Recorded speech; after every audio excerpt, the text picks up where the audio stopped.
제가 창세기 강의를 하고 있는데 오늘이 몇 번째죠?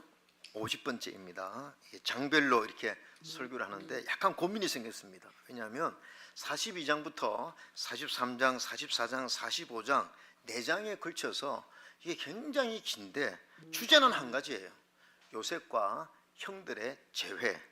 요셉과 형제들이 만났다는 것입니다. 근데 이제 만나는 과정 속에 여러 가지 중간에 사건들이 있어요. 스파이로 모함당하고 그 다음에 베냐민을 데려오는 조건에 시므온이 인질로 잡히고 또 베냐민의 곡식 자루에 은잔을 갖다 모함해서 죽게 막 그 위기 속에 끌고 이런 여러 가지 사건이 있습니다.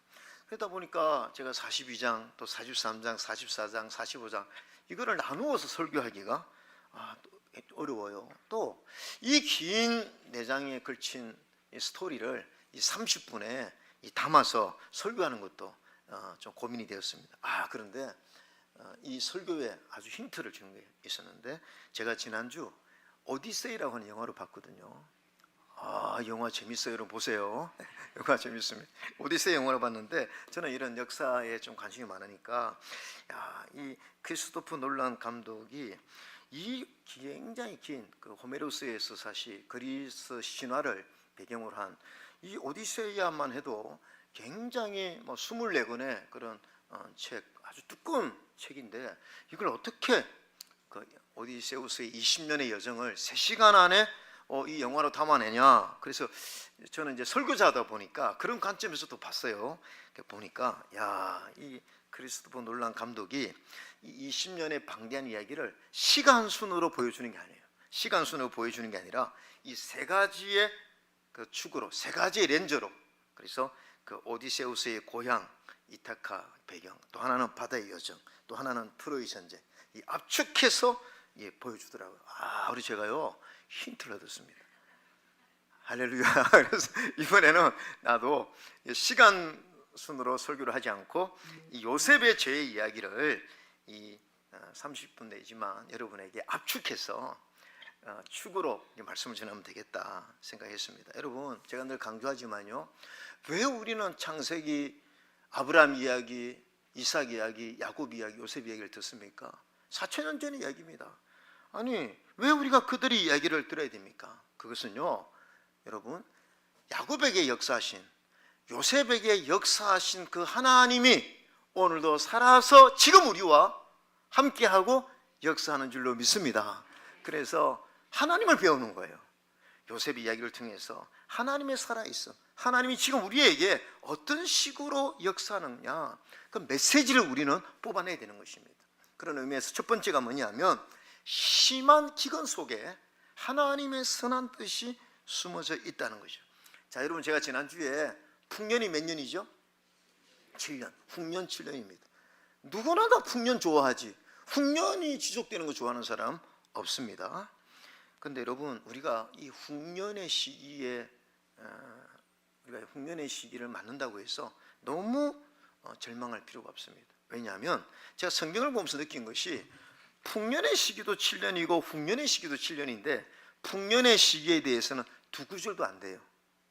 그 풍년의 시기에 성경 내용이 2구절도 안 돼요.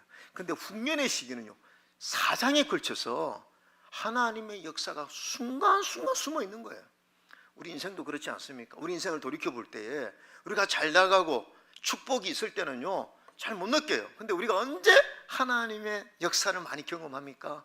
우리 인생에 뜻하지 않은 고난이 있을 때, 뜻하지 않은 어려움이 있을 때 살아계신 하나님의 역사를 더 많이 경험하는 줄로 믿습니다.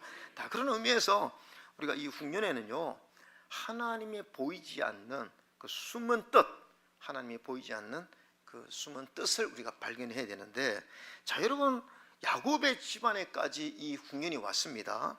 야곱도 얼마나 기도했겠습니까? 그런데 오늘날로 말하면 이 사회가 어려워졌는데 믿는 가정에도 똑같이 어려움이 온 거예요. 믿는 가정에도. 그래서 창세기 42장에 보면 이스라엘의 아들들이 양식 사러 간 자 중에 있으니 가나안 땅에 기근이 있음이라. 믿는 가정에도 기근이 와서 이거 애굽으로 내려가지 않으면 굶어 죽게 생겼으니까 보낸 거예요. 여러분, 야곱이 그 형제들을 보낼 때 얼마나 기도를 많이 했겠습니까? 잘 가서 은혜롭게 곡식을 사오기를 바랐는데 결과는 그렇지 못했습니다. 일이 꼬인 거예요. 가자마자 아주 스파이라고 하는 오해를 받게 됩니다. 여러분, 그 당시에요, 그런 분위기 속에서 이 간첩이라고 여겨지면요, 이거 막 즉각 사형이에요. 즉각 사형. 엄청난 그 고난에 처한 것입니다. 그런데 요셉이 뭐라고 합니까? 베냐민 동생 데리고 오는 조건으로 그 시므온을 인질로 잡는 거예요. 너 동생까지 한번 데리고 와봐. 그럼 내가 믿어주겠다. 그러면서 시므온을 인질로 잡고, 그리고 이제 돌려보내는데 요셉 어떻게 했습니까? 그 곡식 자루에다가 돈을 그대로 넣어버린 거예요. 야, 이거 뭐 들키면 이제 이거 뭐 어떻게 회복할 그런 가능성이 없는 아주 어려운 지경에 이르렀습니다. 그래서 아버지에게 가서 이야기를 하니까 36절에 아버지가 뭐라고 합니까? 여러분 읽어보세요. 시작. 그들의 아버지 야곱이 그들에게 이르되 너희가 나에게 내 자식들을 잃게 하도다. 요셉도 없어졌고 시므온도 없어졌거늘 베냐민을 또 빼앗아 가고자 하니 이는 다 나를 해롭게 함이로다. 그러니까 베냐민을 데리고 가야 이게 증명을 하고 시므온을 구출을 할 수가 있는데 아버지가 뭐라고 합니까? 요셉도 잃었다. 이제 시므온도 이런 거 아니냐? 베냐민까지 데려가면 나 세 아들 다 잃는다. 안 된다. 야곱이요, 이거를 허락하지 않습니다. 엄청나게 야곱이 뭐라고 하면 내가 너무 해롭다, 너무 힘들다 이렇게 이야기하는 거죠. 여러분, 상황이 점점 꼬이는 거예요. 기근이 왔죠. 그거 해결하려고 갔는데 시몬 잡혀 있죠. 베냐민을 보내줄 수가 없는 것입니다. 자, 이때 43장 1절에 한번 읽어보겠습니다. 시작. 그 땅에 기근이 심하고. 여러분, 여기에서 또 기근이 심하다는 것은 41장에 기근이 심하다는 히브리어 단어가 동일하지 않습니다. 전장에서 그 기근이 심할 때는 그 기근이라는 단어가 하차크라는 단어예요. 근데 오늘 43장 1절에 이 기근은 카베드라고 하는 히브리어 단어를 썼습니다. 구약 성경은요, 이 단어 하나에도 아주 미묘한 차이로 우리에게 그 단어를 통해서 메시지를 줄 때가 있어요. 여러분, 이 카베드라는 기근은 더 이상 버틸 수 없는 가장 심각한 기근이라는 것입니다. 우리 가난에도 단계가 있지 않습니까? 생활이 안 되는 가난이 있고, 두 번째, 그보다 좀 더 비참하게 생계가 어려운 가난이 있습니다. 근데 세 번째는요, 아예 생존 자체가 안 되는 가난이 있어요. 이거 완전히 극심한 가난입니다. 오늘 히브리어 오늘 여기에 이 카베드라고 하는 단어는 지금 야곱의 가정이 너무나 심각한 기근을 경험했다는 것입니다. 그러니까 앉아서 죽고, 또 베냐민을 데리고 가면 베냐민이 뭐 어떻게 목숨을 부지하기 어려울 수 있겠지만 야곱의 지금 가정에는 앉아 있어도 죽게 생긴 것입니다. 여러분, 그런데요, 제가 드리고 싶은 말씀은 왜 이런 심각한 기근이 왔냐 이거예요. 야곱의 가정이 얼마나 기도했겠습니까? 근데 결과는 뭐냐? 더 심각한 정말 카베드의 그 기근이 왔습니다. 왜 그랬을까요? 여러분, 이 생존의 위기가 있음으로 인해서 베냐민과 그의 형제들이 다시 애굽으로 내려갈 수 있었어요. 야곱이 결단할 수 있었습니다. 그리고 그 결과가 무엇입니까? 오늘 요셉과 다시 재회할 수 있는 이런 축복을 경험한 거죠. 만약에 이런 기근이 없으면요, 야곱 절대로 안 보내줍니다. 요셉도 잃었는데, 지금 시몬도 잃었는데 어떻게 베냐민까지 잃을 수 있겠느냐? 야곱이 보내줄 수가 없는 거죠. 어떻게 보면 이 가베드의 심한 기근은 하나님이 요셉과 그의 형제들을 만나게 하시기 위해서 하나님 보이지 않는 하나님의 손길이 역사하고 있음을 믿으시길 바랍니다. 우리 인생도 마찬가지죠. 우리 인생 가운데서도 예수 믿는 사람들이 늘 잘 되지 않습니다. 안 믿는 사람들도 잘 되는데 믿는 사람이 자꾸 일이 꼬이고 상황이 더 어려워질 때가 있다는 것이죠. 그런 이해할 수 없는 고난 가운데 우리가 알아야 되는 것은 여기에 하나님의 선한 뜻이 숨어져 있다. 그 선한 뜻이 무엇입니까? 최상의 것으로, 최고의 것으로 주시려고 하는 하나님의 선한 뜻이 숨어져 있다는 거죠. 여러분, 야곱이 어떻게 죽었다고 생각한 요셉을 만날 수 있겠습니까? 야곱에게 요셉을 만나는 것은 꿈 같은 일이에요. 야곱은요, 이 요셉을 가슴에 묻어두고 있었어요. 어떻게 알 수 있느냐면 창세기 37장 34절 35절 여러분 한번 읽으세요. 시작. 자기 옷을 찢고 굵은 배로 허리를 묶고 오래도록 그의 아들을 위하여 애통하니 그의 모든 자녀가 위로하되 그가 그 위로를 받지 아니하여 이르되 내가 슬퍼하며 수올로 내려가 아들에게로 가리라 하고 그의 아버지가 그를 위하여 울었더라. 나 차라리 죽고 싶다. 나 우리 아들 만나러 가고 싶다. 야곱이요, 이 요셉 읽고 나서 얼마나 슬픔에 잠겼는지 이 구절을 통해서 알 수가 있어요. 그러니까 지금 야곱은 22년 동안 행복하지 못했습니다. 요셉만 생각하면 눈물이 나는 거예요. 자, 그 형들도 한번 생각해 봅시다. 여러분, 야곱이 울 때 이 형제들이 얼마나 죄책감이 컸을 거예요. 자기가 아버지를 속인 거 아닙니까? 자기들 때문에 지금 아버지가 요셉이 죽었다고 저렇게 울고 있는데 말도 못하고 그 얼마나 죄책감이 들었을 거예요. 그래서 저는요, 이 야곱의 가정은 엮이는 가정입니다. 그냥 아마 요셉에 대한 이야기를 금기시했을 거예요. 이거는요, 이 가정에서 인간적으로 해결이 안 되는 이 가정의 트라우마입니다. 영원한 숙제, 풀 수 없는 숙제예요. 이거는 야곱의 가정에서 뭔가 풀 수 없는 그런 숙제입니다. 그런데 여러분, 하나님은 이 문제를 풀어주시기를 원하시는 거예요. 그러면 어떻게? 심한 기근, 하자크가 아니라 카베드의 이 심각한 기근을 통해서 이제 안 내려가면 안 될 지경에 이르게 하셔서 결국은 하나님이 이 심한 기근을 이용하셔서 요셉과 그 형들 그리고 나중에는 야곱이 만나게 하신 줄로 믿습니다. 이런 일들이 참 많아요. 여러분, 우리가요 이런 여러 가지 인생의 어려움을 만나면 우리 그리스도인들은 절망할 필요가 없어요. 반드시 모든 것 그 안에는 가난, 고난, 상처, 이해할 수 없는 그런 일들이 다 협력해서 선을 이루는 줄로 믿습니다. 여러분, 우리 하나교회도요, 제가 이렇게 교제하다 보면 저는 참 감사한 게 우리 하나교회 성도님들이 우리 교회 올 때 정말 심한 기근을 만나서 우리 교회 오신 분들이 참 많아요. 그래서 제가 이제 그 간증을 들어보면 나중에는 다 어떤 고백이냐면, 하나님 그렇게 하셨구나. 하나님이 그런 가정 속에서 이 좋은 것을 주시려고 그렇게 하셨구나. 그런 제가 간증을 많이 듣거든요. 여러분, 저도 마찬가지 아닙니까? 여러분, 제 인생 부교육자 제가 십몇 년 하면서 가장 흉년기가 언제입니까? 제가 간증했죠. 그때 가장 힘들 때입니다. 너무너무 힘든 그 고난을 통해서 개척을 하나님이 결심하게 만들었고, 그러니까 지금 돌이켜보면 그때 이해할 수 없는 그 오해가 어쩌면 하나님이 그걸 이용하셔서 이 하나의 교회를 세운 줄로 믿습니다. 그러니까 이렇게 돌이켜보면요, 이 모든 것에는 하나님의 선한 뜻이 숨어 있다는 거죠. 자, 여러분, 하나님이 요셉을 가장 크게 축복하는 게 뭘까요? 여러분, 요셉이요 지금 애굽의 총리가 되었습니다. 명예와 인기도 얻었습니다. 사명도 감당하고 있습니다. 그런데요, 요셉은 숙제가 하나 있어요. 그 마음에 응어러진 그 관계. 우리 인생 가운데 제일 힘든 게 뭡니까? 관계입니다. 특히 제일 가까운 사람하고요 응어러진 관계가 있으면요, 아무리 다른 것이 좋아도 행복할 수가 없습니다.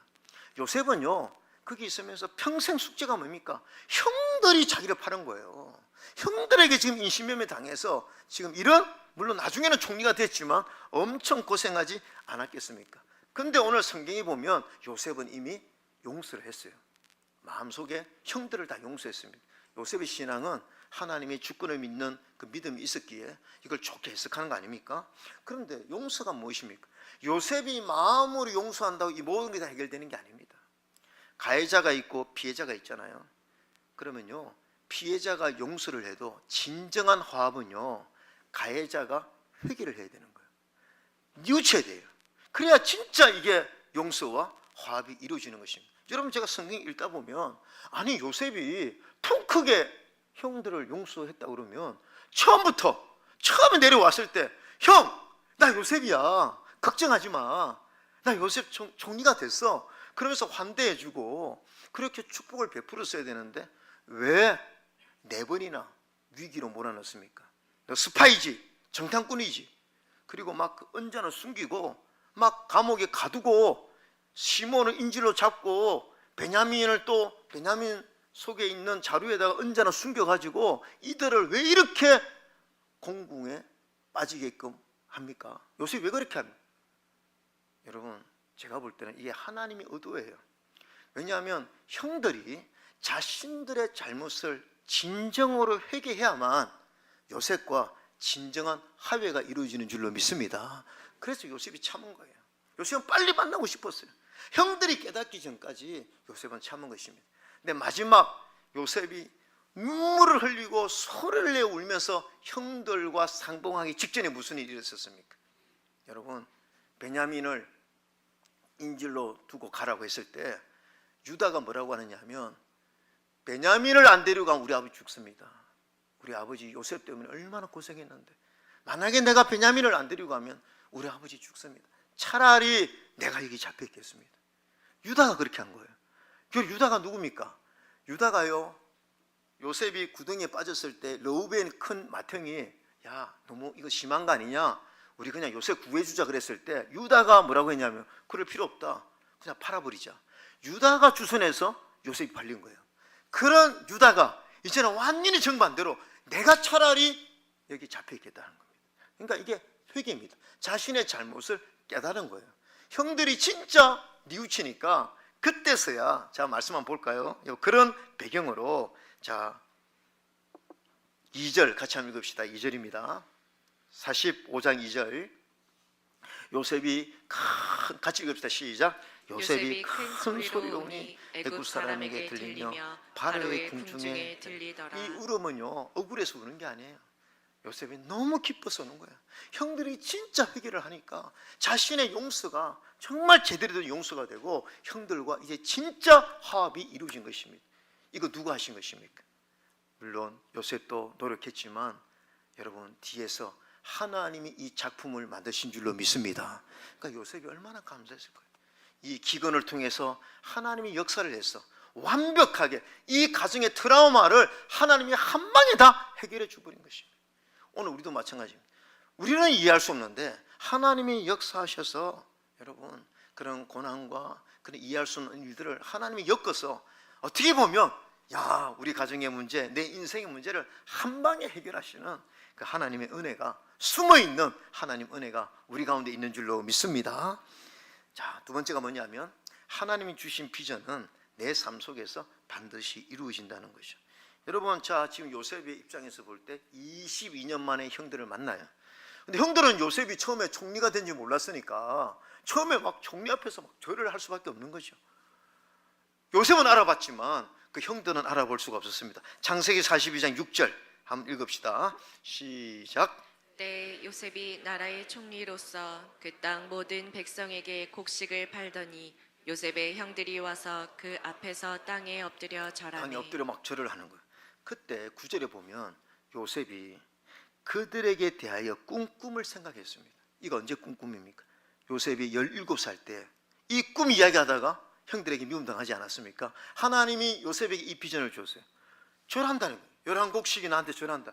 근데 지금 하나님이 17살 때 준 그 요셉의 비전이 그 비전대로 지금 이루어졌다는 것입니다. 요셉이 이렇게 생각해서 야, 그 꿈이 나에게 지금 이루어졌구나. 저는 이 말씀 보면서 요셉도 놀랐지만 저와 여러분도 앞으로 놀랄 일이 생길 거예요. 여러분, 나중에요, 천국 가서 와, 진짜 천국이 있네. 와, 진짜 내 몸이 부활했네. 야, 진짜 하나님 말씀대로 영원한 세계가 있네. 여러분, 놀라게 될 줄로 믿습니다. 하나님의 살아있는 말씀은요, 반드시 그 말씀대로 이루어지는 줄로 믿습니다. 그래서 예수 믿는 사람들은요, 비전을 가질 수밖에 없어요. 왠지 아십니까? 말씀이 비전이에요. 오늘날 하나님은 말씀을 통해, 말씀이 우리에게 임하면요, 그 말씀은 바로 꿈이 됩니다. 너희 안에 행하시는 하나님이신 자기의 기쁘신 뜻을 위하여 너희에게 소원을 두고 행하신다고 말씀하셨거든요.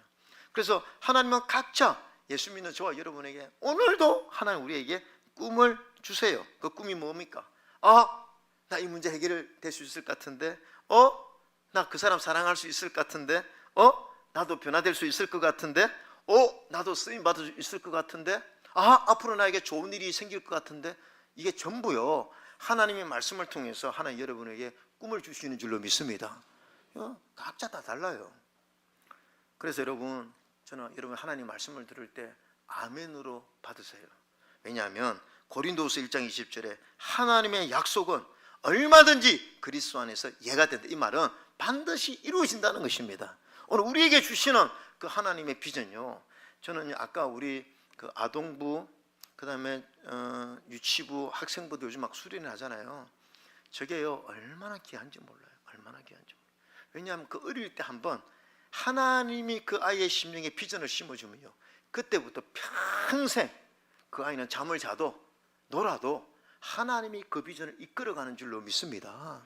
그래서 교회학교 사역이 얼마나 중요한지 몰라요. 여러분, 저도요, 제가 지금 이제 목회를 하고 있지만 돌이켜보면요, 하나님이 이 목회의 비전은 언제부터 계획하셨느냐. 제 처음 예수 믿을 때예요.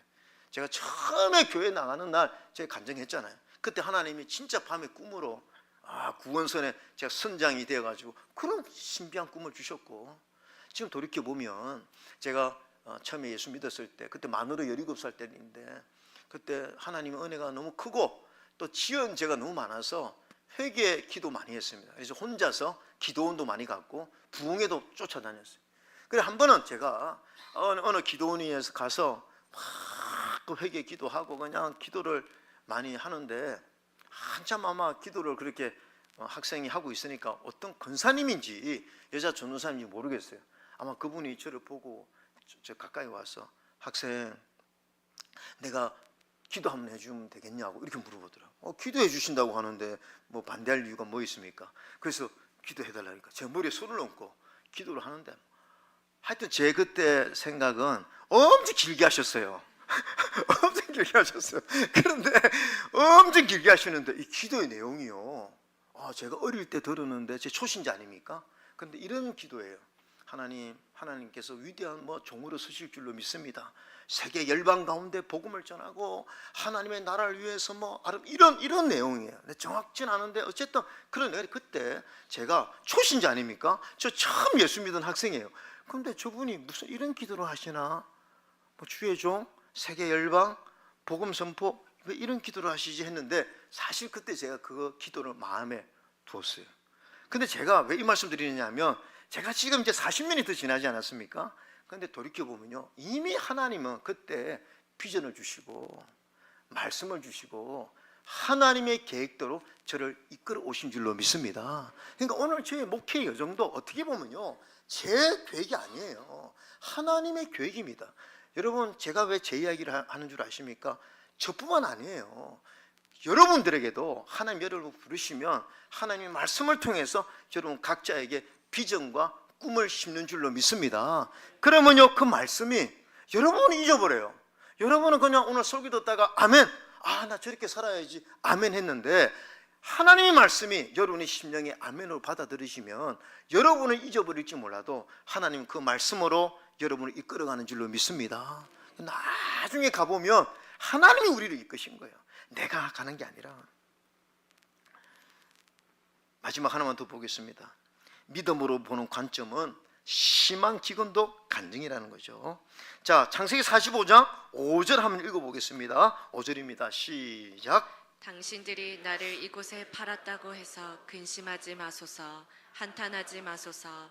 하나님이 생명을 구원하시려고 나를 당신들보다 먼저 보내셨나이다. 우리가 오늘 읽은 이 본문은요, 5절부터 9절까지 보면 참 아름다운, 하나님이 볼 때 마음이 기쁜 고백이에요. 여러분, 자기 자랑 하나도 없습니다. 얼마나 자랑하고 싶었겠어요. 내가 총리가 돼, 애굽의 총리가 된, 형들 앞에서 형들 나 무시했지, 나 총리야, 애굽의 총리야, 내가 얼마나 자랑하고 싶었겠어요. 근데 여기에서요, 이 짧은 구절 속에서 주어가 하나님이에요. 하나님이 이렇게 하셨다는 것입니다. 하나님이 나를 이렇게 보내셨고, 형들 근심하지 말라고, 이거 전부 우리 가정에 역기능이 되고 오해가 생기고 인생이 안 풀리고, 이거 그때는 몰랐는데 돌이켜보니까 하나님이 우리 가정을 축복하시려고 이렇게 하셨다. 여러분, 이 고백이 이게 하나님 앞에서 검 같은 고백인 줄로 믿습니다. 우리도 우리 인생을 어떻게, 여러분 예수 믿는 사람은요, 사건을 보고 하나님을 해석하는 거 아니에요. 하나님의 관점에서 사건을 해석하는 게 믿음입니다. 그래서 우리는 이 고백을 해야 됩니다. 하나님이 그렇게 하셨구나. 할렐루야. 그래서 이런 일이 생겼구나. 하나님이 그렇게 하신 거구나. 여러분, 이런 고백이 있기를 주의 이름으로 축원합니다. 그런 고백이 주어지면요, 여러분, 우리 인생이 달라져요. 우리가요, 얼마든지 어떻게 우리 인생을 해석하느냐에 따라서 우리 삶이 달라질 수가 있습니다. 그러면요, 여러분, 시험 들 일도 없고, 그 다음에 그때 내 그놈만 안 만났으면 내 인생이 이렇게 꼬이지 않았을 텐데, 그놈 미워할 필요가 없어요. 왜냐하면 그놈 때문에 어쩌면 내가 영적으로는 더 하나님의 축복을 받은 줄로 믿습니다. 하나님의 관점에서 보면요, 버릴 것이 없어요. 전부 감사함으로 우리가 받을 수가 있고, 또 그렇게 해석을 하면 오늘 하나님이 결론은 어떻게 됐습니까? 여러분, 어떻게 야곱과 그의 가족들이 이런 결과를 만들어낼 수 있겠냐고요. 하나님이 이런 작품을 만든 거예요. 그래서 오늘 우리가 이런 믿음으로 살면 여러분의 삶에 오늘 요셉의 가정에 주어진 축복이 우리의 축복이 될 줄로 믿습니다. 이런 믿음으로 승리하시기를 주의 이름으로 축원합니다. 아멘.